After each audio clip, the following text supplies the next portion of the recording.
E está começando mais um Entre Chaves, o seu podcast de desenvolvimento de software. E hoje vamos falar sobre CCOE, uma coisa aí fundamental para que as empresas, as organizações, aproveitem o máximo de suas nuvens, aproveitem o máximo de sua tecnologia, aproveitem o máximo de sua equipe de DevOps. E para isso, temos aqui hoje comigo a nossa co-host Fernandinha, tudo bem? E aí, Ângelo? Pois é, tudo certo, tudo ótimo. Estamos aí para falar desse tema.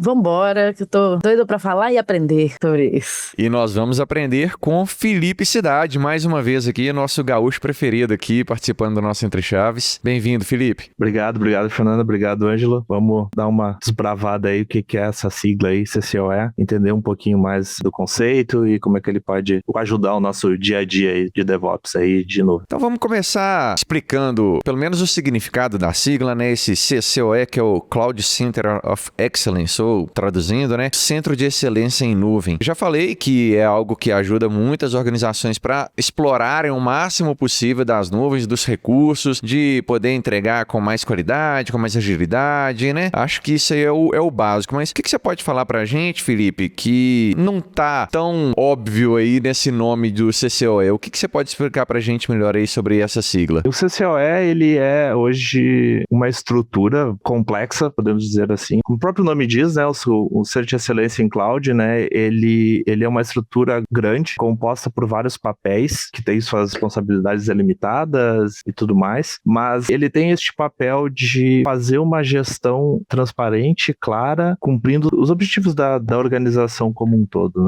Ele tem um papel muito forte de capacitação, treinar as pessoas ou de habilitar as pessoas a usar a cloud de forma consciente, e aí com isso vem várias ferramentas, A gente tá falando aí GitOps, IOPS, FinOps, aí vem todo esse sopa de letrinha Ops aí, dentro do CCOE. Então é isso, esse é o grande papel dele, fazer essa orquestração e fazer essa governança da cloud de maneira que seja sustentável e que dê um retorno para a empresa de alguma forma, Boa. Eu tenho uma curiosidade aqui sobre esse termo, que desde os anos 2000 já existiu o termo Centro de Excelência, o Center of Excellence. Desde os anos 2000, mas ele não estava diretamente relacionado à cloud. E foi em 2016 que um cara da AWS, que era responsável pela estratégia empresarial da AWS, que cunhou o termo Cloud Center of Excellence, já associando aí às nuvens. E depois disso que as outras, Microsoft com a Azure, e o Google Cloud adaptaram também para esse framework aí, para esse modelo do CCOE, Então, bem interessante, é um termo que já existe há bastante tempo, mas foi associado à nuvem só em 2016. É o grande boom da nuvem, Exatamente, isso que eu ia falar. Por volta disso aí,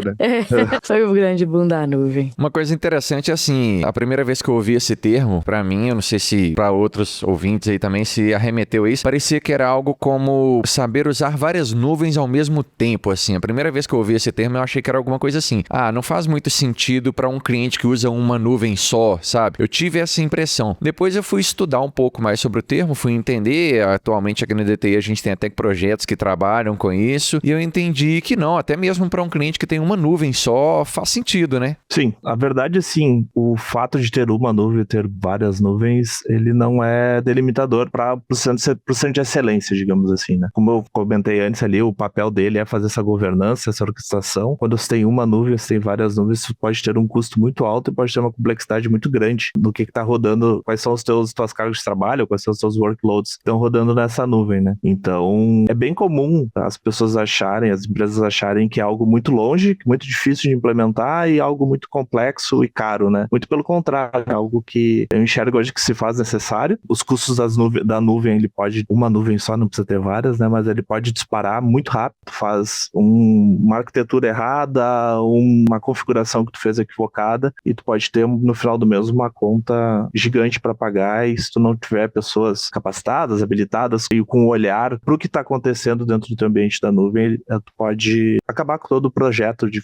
fazer essa rampagem, sair do on-premise e ir pro cloud nesse sentido, assim, Como eu comentei também, eles têm esse papel de capacitação, de capacitador, de habilitador, justamente para não só ficar essa questão da nuvem interno nas pessoas, os DevOps, ou os arquitetos, ou quem seja que esteja trabalhando dentro do CCOE, mas sim permear isso para toda a organização, criar essa consciência e tudo mais. No final das contas, não ter uma governança clara pode fazer com que a nuvem realmente vire um caos extremamente caro também, E eu tava pensando que mesmo, quando a gente olha para os nossos clientes aqui na DTI, não é tão comum ainda dúvida se ter um CCOE. Assim, tem algumas empresas que adotam, algumas estão querendo adotar, mas ainda não é uma coisa muito comum, assim. E eu queria saber com você, Felipe, quando que você acha que é o momento certo, assim, de adotar um CCOE para uma empresa? Sendo bem honesto, o momento certo é no momento que tu decide que tu vai começar a usar a nuvem, né? Esse seria o ideal, vamos lá, o sonho, né? Tu nascer, eu tenho hoje meus servidores, todo o meu parque on-premise e quero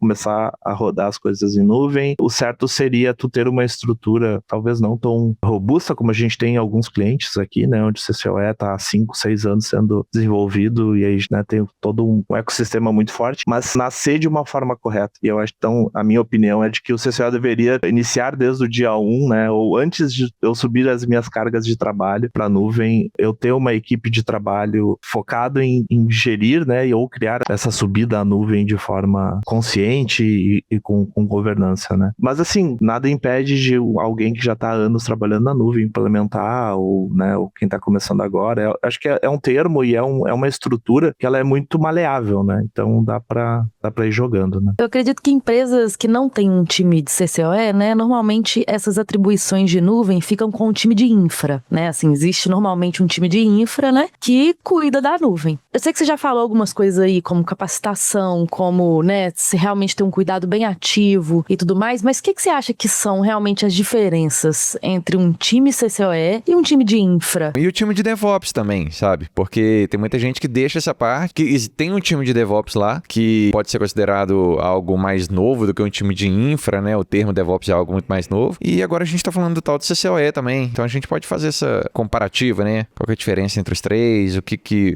um engloba o outro ou não. O time de infra, o time de DevOps, mas quem for, vão acabar virando o CCOE, né? O CCOE, a gente, no dia a dia, acaba tratando como uma equipe, como uma estrutura de pessoas trabalhando, mas, na verdade, ele é um termo para esse povo todo que reuniu para fazer a governança da nuvem, né? Então, por exemplo, o cliente que eu estou inserido, que é o time desse CCOE, é o meu time, né? E a gente tem tem especialista em infra, tem especialista em DevOps, tem desenvolvedor, tem arquiteto, tem PO, tem todo mundo rodando dentro desse time para fazer as coisas acontecerem de uma forma mais saudável, né? Então, assim, eu acho que não um time de CCOE para um time que é só de infra ou um grupo só de pessoas que são DevOps, acho que a diferença, a coordenação disso, e o CCOE ele trabalha sempre com um objetivo muito claro, assim, de reduzir custo, capacitar as pessoas, segurança, fazer a gestão da complexidade das cargas de trabalho que estão sendo inseridas. Hoje o CCOE tem um papel muito de trazer inovações para dentro da empresa, que ele está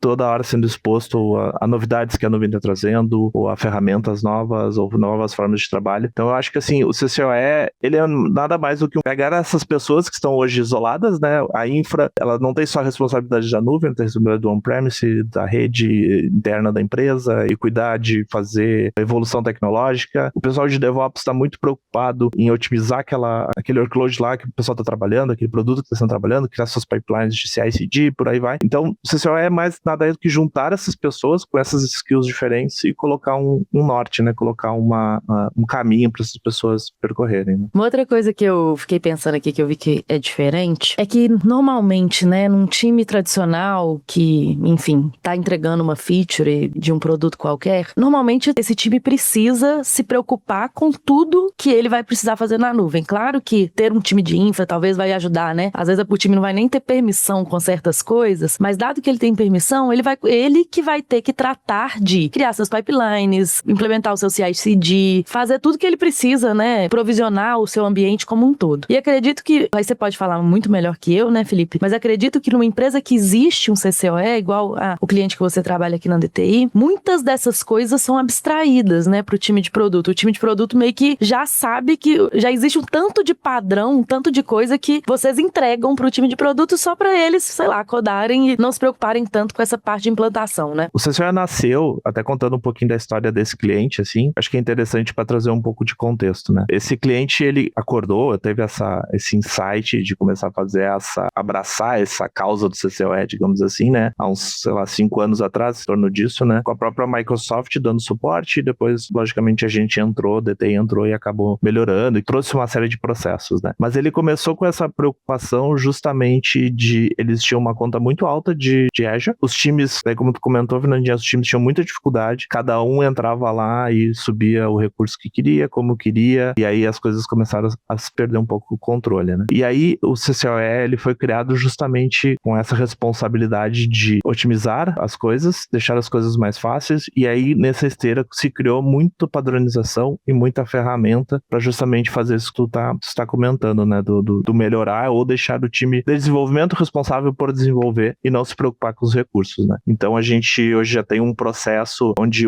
quer se desenvolver uma aplicação tal, entra-se em contato com o CCOE faz o auxílio ou se desenha como é que vai se funcionar essa infraestrutura, que é quais recursos eles podem usar, e aí trouxe padronizações de se criar componentes, na qual todos os recursos geraram esses componentes, e aí o time de produto não precisa se preocupar com os recursos, com o desenvolvimento dos recursos, né? Se criou as políticas de segurança, todas as políticas de segurança estão já embarcadas dentro da nuvem lá, então ele não consegue fazer coisas que não foram definidas ou que não foram previamente construídas por causa dessa política. Então sim, a gente tem muito esse papel de tirar essa carga do time de produto, né, do time que está lá desenvolvendo o seu produto e quer fazer a entrega o mais rápido possível, né, com muitas aspas aqui, acaba terceirizando esse processo, né. Lógico que o negócio que é legal comentar, a gente nunca tira a liberdade do time de criação, né, o time ainda tem total liberdade de poder mudar, criar, fazer o que ele quiser, só ele tem que ficar, logicamente, dentro dessas políticas implementadas pelo CCOE, né. O time de CCOE tem que ser um facilitador, né? Não pode limitar também, engessar demais o processo, né? Você tem que fornecer, pelo que eu estou entendendo, você tem que fornecer as ferramentas para que as equipes possam desenvolver cada vez com mais agilidade, cada vez aproveitando o máximo possível da nuvem, mas com mais facilidade, né? Isso. Estou entendendo também que tem muito a ver com processos, com definição de processos, com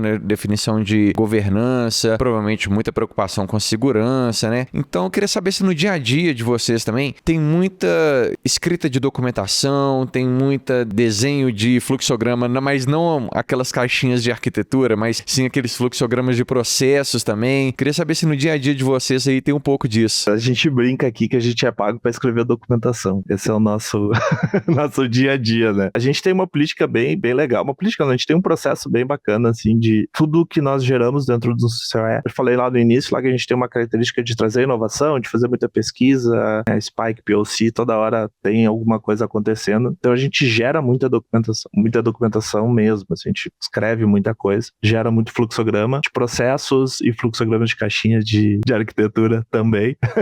Então sim, a gente é bem forte essa questão da documentação, né? Não só uma documentação interna, mas como uma documentação pública também, né? Então as coisas que são pertinentes aos times de produto, elas são disponibilizadas para os times de produto, né? Para os times de desenvolvimento terem acesso, né? Não só a documentação, como muito template também, né? Por exemplo, esse comentário ali, a questão do CI/CD ali, né? Pipeline para entregar, para integrar e para subir as coisas. A gente, por exemplo, criou há alguns anos já um template de CI/CD onde o time de desenvolvimento só tem que fazer a referência lá no arquivo YAML dele lá, passar os parâmetros, e a template é responsável por fazer de pegar o recurso, fazer validação do recurso, fazer teste de passar no sonar, se for o caso, fazer validação se o que ele está subindo é condizente com as políticas, e aí fazer o deploy do recurso propriamente na nuvem, né? Então, já se tirou-se mais um peso do time de produto. Agora, se ele quiser, ele não precisa ter ninguém do outro lado lá desenvolvendo uma pipeline de CI/CD, né? Isso já está com o template pronto, é um exemplo, né? Eu estava justamente querendo, Felipe, alguns exemplos, até pra gente deixar mais, tangibilizar um pouco mais, né, pro ouvinte, o que o time do CCOE produz. Nesse exemplo que você deu, então o time de desenvolvimento, ele simplesmente pega esse template lá, cria lá o YAML dele dentro do projeto, imagino que já tá tudo setado, ele deve ter que setar umas duas coisas lá e pronto, né, e já tá pronto essa parte. É mais ou menos isso? Isso. Nesse caso, o template da pipeline é bem isso mesmo, né? Então a gente tem a documentação, tem os parâmetros que ele pode preencher, então tem 2 ou 3 templates, por exemplo, tem um que é de single pipeline, múltiplas pipelines, e aí ele pode carregar o template que faz sentido pro workload dele lá, pro projeto dele, vai passar os dados e subir ela pra ferramenta que for de DevOps. E você pode dar mais algum outro exemplo pra gente? Um outro que é bem bacana de falar também, a gente criou componentes, todos os recursos hoje da Azure e AWS, e aí já fazendo parênteses com o que o Ângelo falou antes de multi-cloud. Desde o ano passado, esse cliente na qual eu estou inserido, a gente está fazendo um projeto de ser multi-cloud. Então a gente tem mais 2 clouds dentro do ecossistema do CCOE, essa segunda cloud que é a AWS no caso, né? A gente está fazendo tudo que a gente fez para Azure, agora a gente está transformando também para AWS. E aí vem no exemplo que a Fernandinha pediu, que a gente criou-se para Azure todos os recursos que são necessários para os times de produto trabalharem, para os times de desenvolvimento trabalharem, a gente criou componentes deles. O que são esses componentes? É o recurso escrito em infraestrutura como código, no caso da Azure é ARM Template, no AWS é Terraform. A gente escreveu todo esse recurso. E aí, dependendo do recurso, ele pode ter, por exemplo, uma storage account. Ele vai ter storage account, ele vai ter um private endpoint, ele vai ter um log analytics para fazer a questão de logs. Ele vai ter uma série de recursos que, se o time de produto fosse embarcar isso aí, ele ia ter que ter essa responsabilidade de saber quais são os recursos que ele precisa subir junto, fazer a configuração desses recursos e aí depois fazer o deploy disso, né? Então a gente pegou o recurso storage account, botou tudo que precisa para uma storage account funcionar, jogou para dentro desse componente, criou esse componente. E aí o que o time de produto tem que fazer? Ele tem que puxar esse template, que é um template também, né? Deste recurso, preencher os parâmetros, e aí não são dois, dependendo do recurso tem um monte de parâmetros, e ele preenche esses parâmetros e ele já tem a infraestrutura dele como código de uma maneira muito mais fácil, digamos assim, e sem a preocupação, por exemplo, se faltar um recurso, ou se esse recurso não está mais disponível na Azure, isso acontece, ou na AWS, tanto faz. Então ele perde um pouco essa necessidade dessa responsabilidade, e essa responsabilidade passa a ser do CCOE em disponibilizar esses componentes, né? Então aí a gente tem componentes tudo, storage account, banco de dados, de inteligência artificial, tem algumas coisas também. Tudo que é preciso se cria-se um componente. Então, uma das fases, por exemplo, da avaliação do CCOE no time de produto a gente chama de component gap analysis, né? Que é verificar se existe ou não o que tem que alterar naquele componente para que o time de produto precisa, para que o time de desenvolvimento precisa, existe ou não. Se não existir, a gente adapta ou cria o componente, aí vai depender muito de cada necessidade, né? Atualmente eu estou atuando em um cliente da DTI também para o mercado financeiro e claramente eu vejo aí algumas ações que facilitam o nosso dia a dia como desenvolvedor, que lá dentro provavelmente é de uma equipe que é o CCOE ou algum nome parecido aí, né? Quando a gente cria um novo projeto, igual você estava falando, você entrega para a equipe de produto, facilita o dia a dia deles, né? Quando a gente cria um novo projeto, a gente já consegue esse projeto ali, já existem todos os templates que entregam para a gente. Pipeline pronto, o repositório pronto, com todas as políticas de segurança, ninguém pode comitar na main, na master, né? Com o provisionamento facilitado, o pipeline já consegue subir o ambiente em UAT dentro do Kubernetes. Então, tudo isso são templates, são scripts que rodam, que o desenvolvedor, a pessoa que está pensando no produto, desenvolvendo o código do produto no final das contas, ele tem que se preocupar bem menos com essa parte de infraestrutura, né? E aí tem um outro aspecto dessa facilitação que eu gostaria de abordar aqui também, que você mencionou aí sobre os componentes, o banco de dados e tal. Também tenho esse benefício no cliente que eu tô atuando lá, que a gente tem uma plataforma de IAC, e quando a gente está subindo um novo recurso, a gente precisa passar por uma série de aprovações, né? Dependendo, é um recurso que vai criar um token com um escopo a mais ali no auth, um recurso que vai ser acessado por outro, aí você tem que liberar a permissão, enfim. Aí tem grupos diferentes de aprovação, e isso tem que ser feito, por causa de política de segurança, governança corporativa e por aí vai. Então isso também é um tipo de funcionalidade, um tipo de responsabilidade, melhor dizendo, que poderia cair no time de CCOE e que poderia ajudar muito a monitorar a segurança dentro de uma organização também. Quando a gente fala de segurança, não é só segurança de, o hacker vai invadir, não. Às vezes é segurança da gente poder fazer só o que a gente deve fazer ali na hora de liberar permissão entre recursos, coisas desse tipo, né? Trazendo de novo, né? Vou trazer para a estrutura que eu estou inserido ali, que fica mais fácil de explicar, né? Mas assim, hoje os componentes, digamos assim, que são criados pelo CCOE e que, por exemplo, tem uma política da Azure que impede, vou chamar impede aqui para ficar uma palavra mais fácil de entender, mas impede, por exemplo, os tipos de produto criarem recursos que não foram previamente acordados na nuvem, né? Então, por exemplo, eu preciso de um novo servidor eu usava SQL Server e agora eu preciso, sei lá, de um PostgreSQL. Só que o meu workload não prevê eu ter um PostgreSQL. Nos ambientes de não prod, onde estão desconectados da rede, etc e tal, ele tem liberdade para fazer os testes dele. Mas na hora de subir em produção, tem uma política que já já impede, por exemplo, dele criar este recurso. Ele quer esse recurso? Beleza, pode criar, não tem problema nenhum. Mas vamos sentar, conversar e aí fazer o que tu tá comentando aí, Ângelo, de quais as permissões tu vai precisar, quais as rotas, vai ter acesso público, não vai ter acesso público. Se precisar de acesso público, quem é esse, da onde que tá vindo esse acesso, porque eu vou precisar liberar Fire, eu vou precisar liberar uma série de estruturas para poder chegar neste meu recurso. Por padrão, por exemplo, hoje, dentro do cliente, nenhum recurso tem acesso público. Isso é padronizado, isso já é fechado no próprio componente. Então ele cria o componente, não tem acesso público. Ele precisa de acesso público, aí tem toda uma cadeia de aprovação, obviamente, mas ele consegue fazer isso através do próprio recurso, desde que acordado ele pode ir lá e fazer. A segurança, sim, hoje é um dos pilares, né, do CCOE, né, ter essa, padronizar, fazer a segurança, conformidades, eficiência operacional e monitoramento, são os grandes pilares hoje que o CCOE está trabalhando. Né? A segurança tem o time de segurança e a gente, logicamente, é parceiro desse time de segurança para fazer todos esses viés, né? Mas a gente, via de regra, tenta criar o máximo de coisas para o time de produto que ele possa trabalhar de forma sem depender, por exemplo, do próprio CCOE ou de um DevOps externo ou o que for para ele poder trabalhar. Né? Eu, ouvindo isso que você estava falando, eu já estava com essa dúvida aqui, mas fiquei ainda mais, né, assim, porque são múltiplos times de produto, né, e um time de CCOE que fica lidando com isso tudo. Como que esse time não vira gargalo? Porque eu entendo que existem muitos benefícios, né, mas igual você deu um exemplo aí, na hora que o time de produto às vezes vai precisar de um negócio que vai precisar discutir com o CCOE, só que existem vários times de produto que às vezes vão precisar discutir com o CCOE, e aí? Às vezes a gente é gargalo, não tem muito como fugir disso, de vez em quando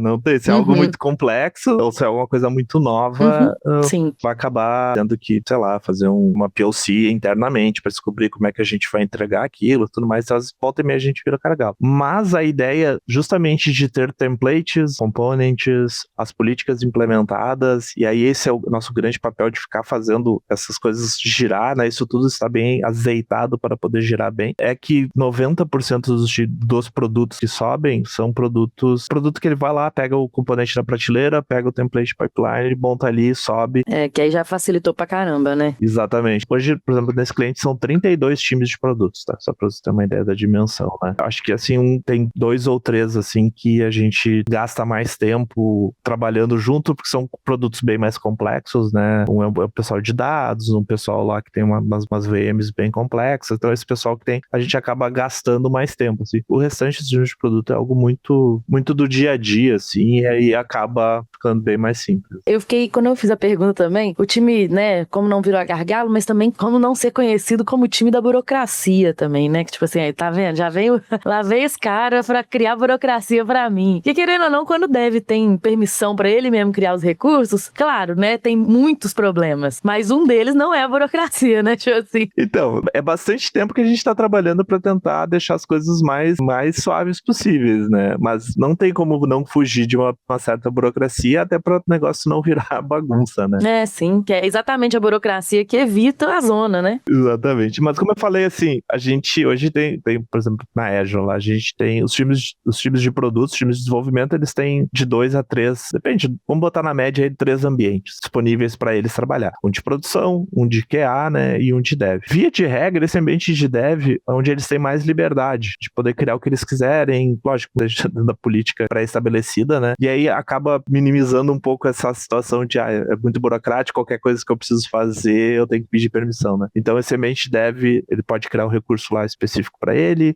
pode testar alguma coisa que ele precisa testar, etc. Tal. É alguma coisa muito diferente, vai subir para produção, e aí, obviamente, entre esse dev e produção tem essa etapa um pouco mais burocrática. Mas, via de regra, os times de desenvolvimento eles têm muita liberdade, e aí é o papel nosso, como CCOE, dar essa liberdade vigiada, digamos assim, né? Para ele poder fazer trabalhar, né? E fazer esse recurso, né? Uma outra coisa que esqueci de comentar que é bacana, assim, a gente criou muita automação ao longo desse tempo, e acho que é um dos papéis que o CCOE tem que fazer também, é criar essas automações de maneira que facilite mais ainda a vida dos produtos. Por exemplo, a gente hoje tem os ambientes de playground e de sandbox, né? E aí a Fernandinha tem um projeto e ela não sabe que recursos ela vai usar, ela quer experimentar e quer fazer um negócio. Então o time de produto abre um request lá, um support request, dizendo que quer um playground, por quanto tempo ele vai usar, e aí a própria automação cria esse recurso de playground e dá as permissões necessárias para a Fernandinha ir lá e brincar durante o tempo que ela mesma estabeleceu que ela precisa trabalhar naquilo, né? Então acaba sanando um pouquinho essas menos burocracias, assim, principalmente com essa parte de automação, né? Sobre essa flexibilidade que os times têm que ter, eu acho que a gente tem que pensar um pouco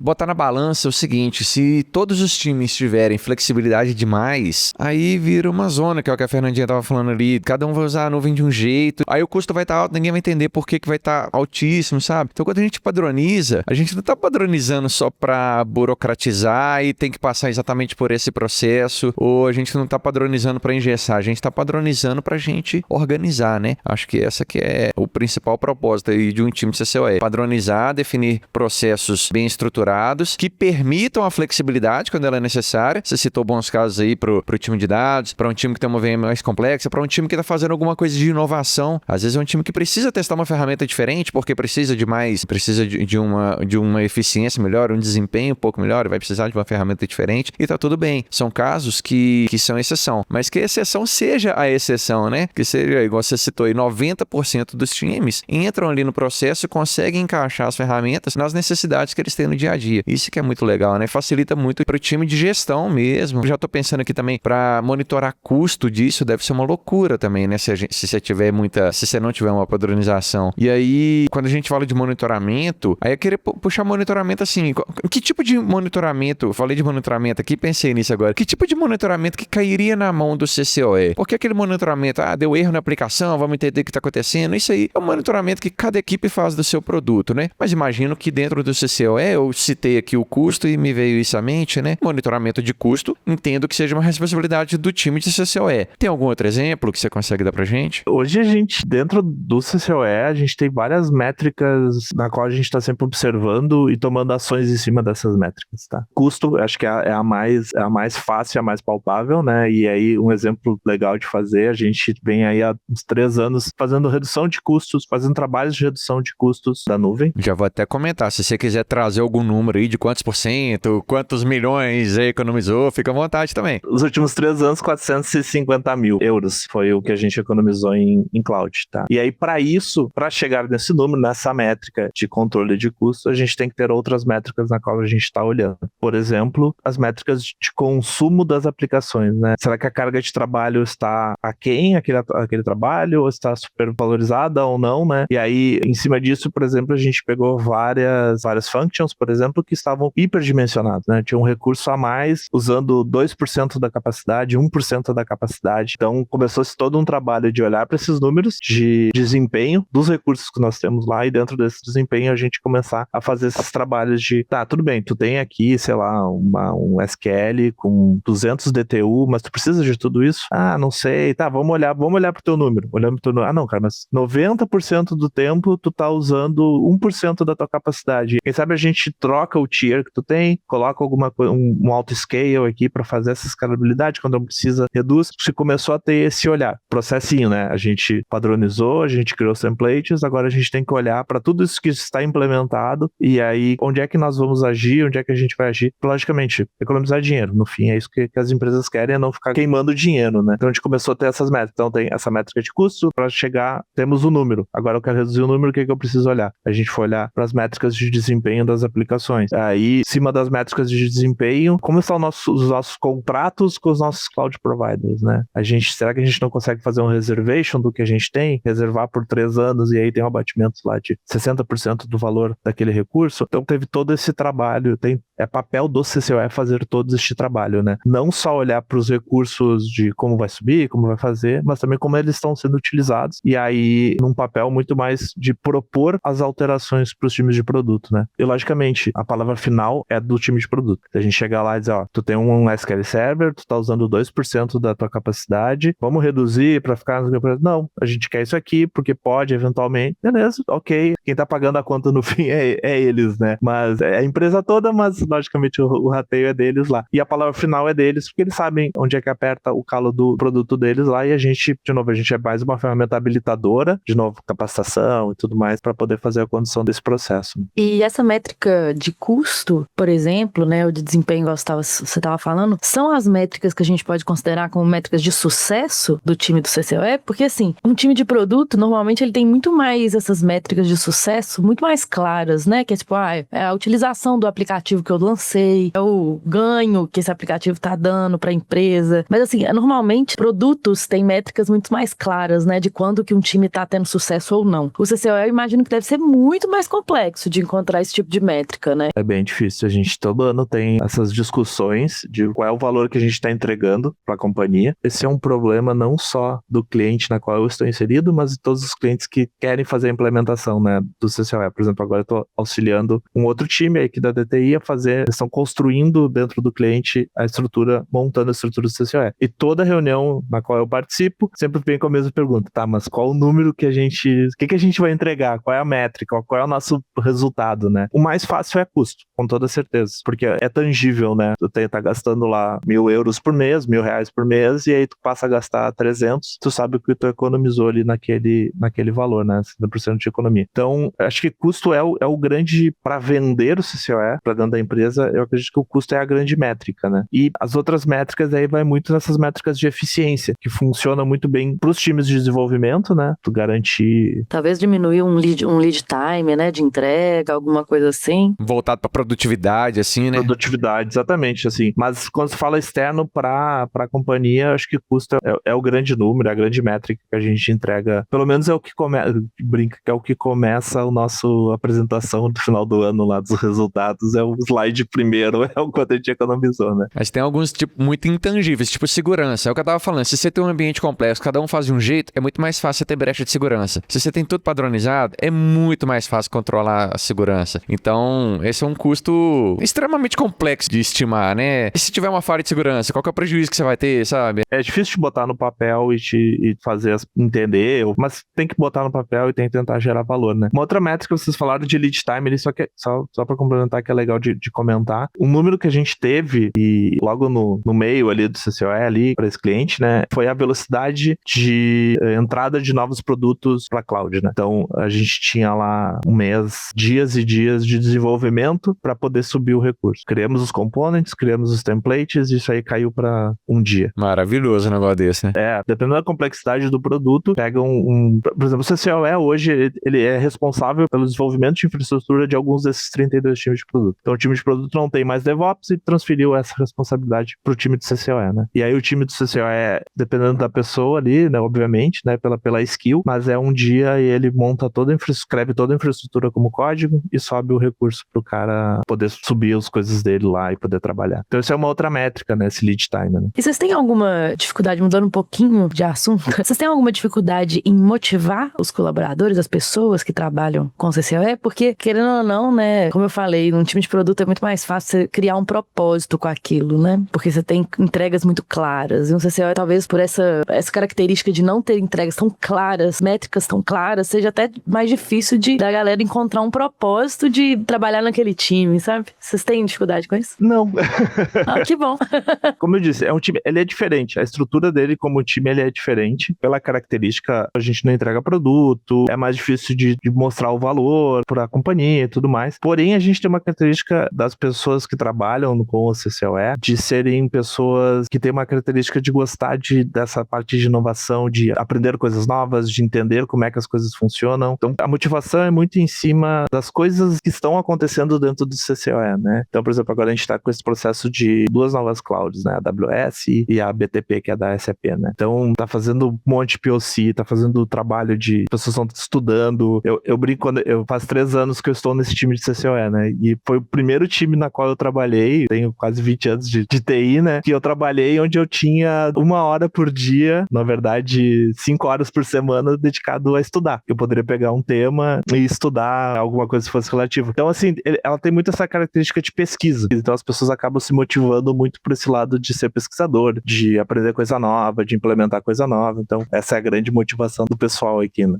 Você falou que tinha gente demorando dias, semanas aí pra colocar o negócio em produção, tá colocando em horas agora. Eu acho que é uma baita motivação. Eu fico muito feliz com um negócio desse.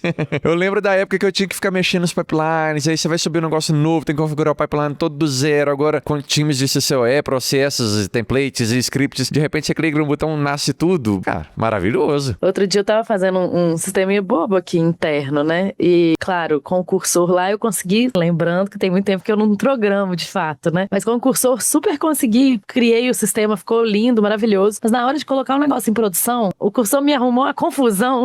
Eu fui seguindo os passos, mas, tipo assim, foi difícil, não foi fácil. E eu precisei de ajuda. Então, assim, seria excelente, né, ter alguns templates, né, algumas formas aqui de facilitarem o trabalho de colocar em produção, né? Só fazer um parênteses dentro do mesmo assunto, assim. Hoje o CCOE, ele, por definição, ele tem vários papéis. Então falou antes lá, tem o pessoal de infra, o DevOps, etc e tal. Mas dentro da estrutura do CCOE, hoje ele tem o papel do arquiteto, né, o arquiteto cloud, que vai pensar como tudo aquilo vai funcionar. Ele tem o papel do SRE, né, que são as pessoas que vão manter a coisa funcionando, e aí é a galera que é responsável por capacitar os times de produto, dar suporte aos times de produto. A gente dá bastante suporte, e aí essa galera é motivada adora fazer troubleshooting de problema, né? Problema que ninguém acha, chama os guri lá que eles acham o problema. Então tem o arquiteto, tem o SRE, tem o pessoal de desenvolvimento, né? O pessoal de desenvolvimento mesmo, que vai trabalhar desenvolvimento de novos componentes, ou vai fazer as integrações. Hoje o CCOE acaba absorvendo muita integração entre a nuvem e outros sistemas da empresa, né? Por exemplo, a gente tem a integração lá do sistema de ticket com Azure DevOps, né? A pessoa cria o ticket, gera uma pipeline, ou cria o ticket e abre um card para o time de SRE diretamente na DO. Essas integrações, e a gente acaba entregando essas integrações para os outros times também, essas são responsabilidades do CCOE. Então ele tem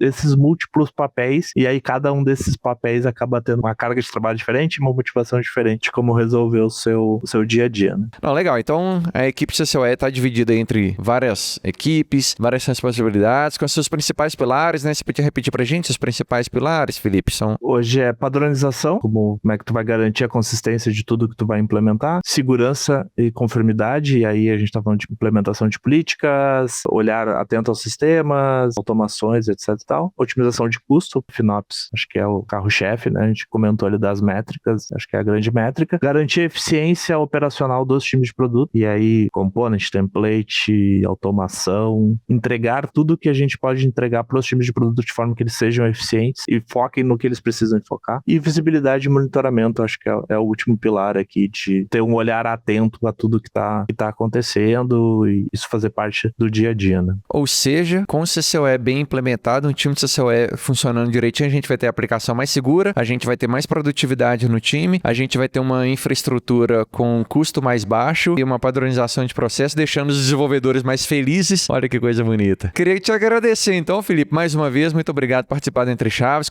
compartilhar com a gente aqui várias experiências, vários insights que vocês já tiveram aí, vários casos de sucesso que vocês tiveram aí com o nosso cliente. Queria agradecer mais uma vez por você compartilhar com a gente e trazer tanto conhecimento aí. Eu que agradeço o convite mais uma vez aí, e eu brinco aqui que eu sou evangelista do CCOE, né? Se quiser me chamar pra falar do CCOE, por favor, fica à vontade aí. Mas deu para entender o porquê, né? Exatamente. E é isso, se vocês ouvintes que estão conosco até agora, se tiverem alguma dúvida sobre CCOE, manda pra gente, comenta no episódio, comenta nas nossas redes sociais, e é isso, até a próxima então. Valeu, pessoal, muito obrigado.